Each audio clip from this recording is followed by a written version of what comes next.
Pemirsa, jaksa dalam sidang kasus pembunuhan Brigadir Nofriansyah Yosua Huta Barat bertanya soal motif yang tidak perlu dibuktikan dalam proses persidangan kepada ahli meringankan yang dihadirkan oleh penasehat hukum Verdi Sambo. Berikut penjelasannya yang kami cuplik dalam persidangan yang sudah berlangsung tadi siang. Selanjutnya kami berikan kesempatan kepada penasihat hukum selama 20 menit. Penuntut umum, silakan. Ya, silakan saudara saksi. Silakan 20 menit.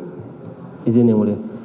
Saudara ahli, mungkin karena waktunya terbatas, kita langsung fokus ke jawaban-jawaban intinya saja. Jadi apa?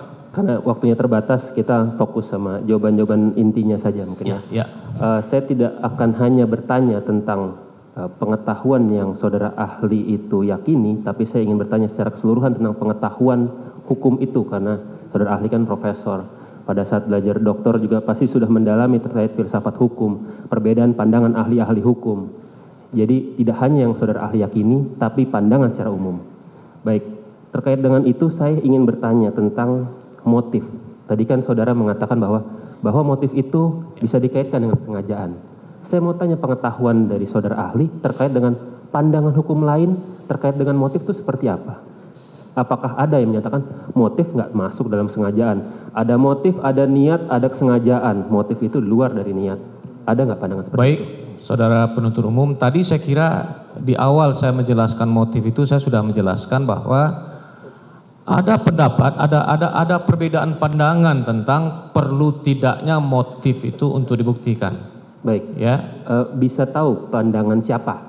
Oh, saya tidak mengingat pandangan siapa. Bisa saya ingatkan ada pandangan Sudarto yang mengatakan motif tidak masuk dalam sengajaan. Apakah itu mengingat? Ada yang menganggap bahwa motif itu tidak perlu dibicarakan. Antara lain adalah Profesor Edi Umar Sarif Yarid itu menganggap motif tidak perlu. Baik. Ya. Artinya memang itu lazim dalam pembuktian hukum atau dalam praktek penegakan hukum, perbedaan pandangan itu sangat lazim. Iya, betul. Baik. Kemudian saya ingin bertanya tentang tafsir futuristik. Nah, bisa jelaskan apa itu tafsir futuristik? Apa? Tafsir futuristik. Penafsiran futuristik. Tafsir untuk masa depan. Untuk masa depan. Baik, bagaimana parameternya? Apakah semua aturan-aturan yang sudah akan ada itu sudah bisa kita tarik, atau hanya aturan-aturan tertentu saja yang bisa kita tarik? Yang bisa kita gunakan tentu aturan yang berlaku hari ini. Aturan yang akan datang itu kan baru sebatas apa yang kita kenal dengan nama ius constituendo. Baik. Yang akan berlaku. Seperti umpamanya KUHP nasional yang hari ini kita sudah punya, itu nanti akan diberlakukan 3 tahun kemudian. Tapi pada hari ini dia belum memiliki kekuatan mengikat. Dalam konteks tafsir futuristik, penafsiran futuristik, apakah kita bisa menggunakan itu dalam konteks itu? Ya. Dalam konteks itu bisa? Bisa. Baik, saya akan bacakan rancangan KUHP. Di sini ada pasal yang mengatakan secara tegas bahwa motif itu hanya dinilai pada proses pemidanaan, bukan dalam pembuktian. Bagaimana menurut pandangan ahli?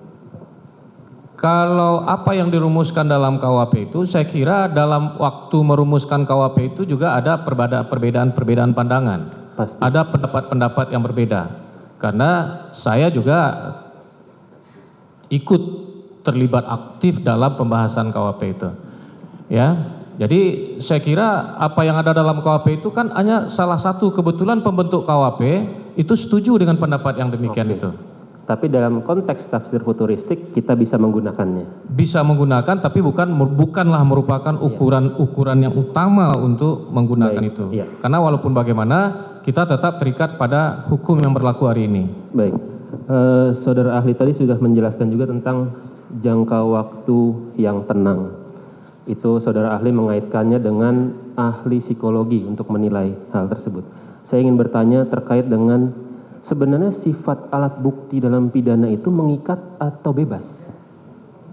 Sifat alat bukti dalam pidana, tidak bisa saya menjelaskan itu. Apakah seorang hakim harus terikat dengan? Tidak.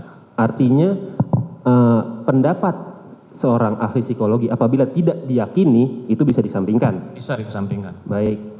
Kemudian cepat-cepat ya saudara ahli, mohon maaf. Bisakah dalam khasanah hukum yang saudara ahli pahami dan ketahui, kita itu faktual secara empirik itu ada hakim atau pengadilan yang memutuskan seseorang bersalah 340 tanpa mengetahui motifnya. Karena memang ini sudah digali segala macam cara tapi tetap tertutup.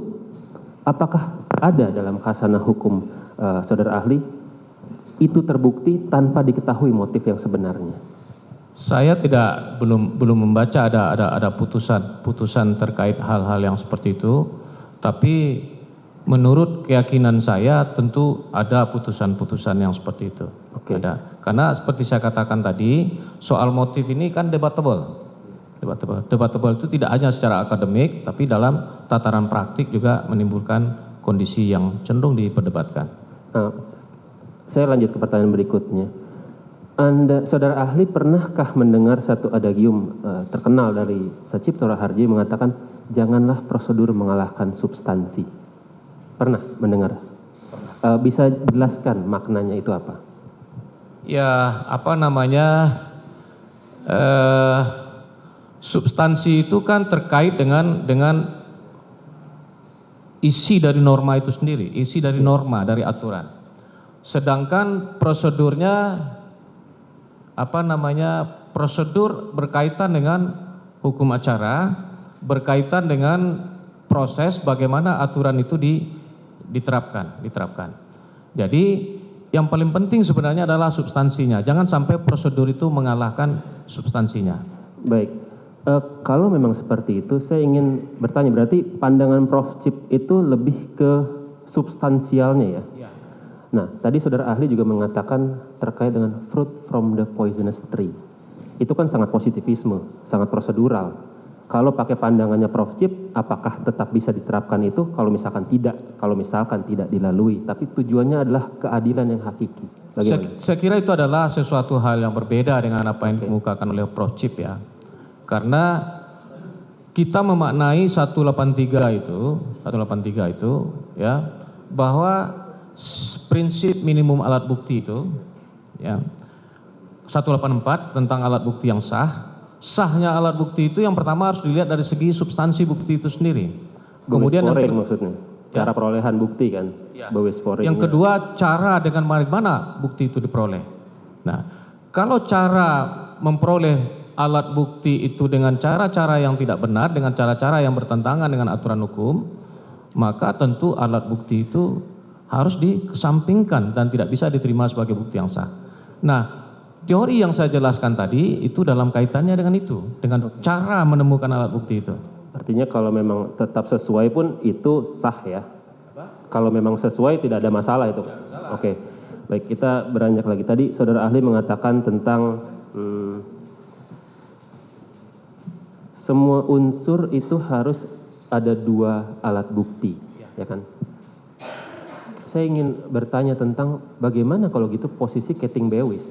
Keting Bewis itu kan rangkaian alat bukti, artinya tidak bisa dimungkinkan ada salah satu unsur yang hanya dimiliki oleh salah satu saksi dikaitkan dengan saksi lainnya atau bukti dengan bukti lainnya, itu bagaimana? Boleh kalau untuk dikaitkan boleh, sepanjang tidak hanya satu alat bukti. Iya, untuk keseluruhan unsur. Oke.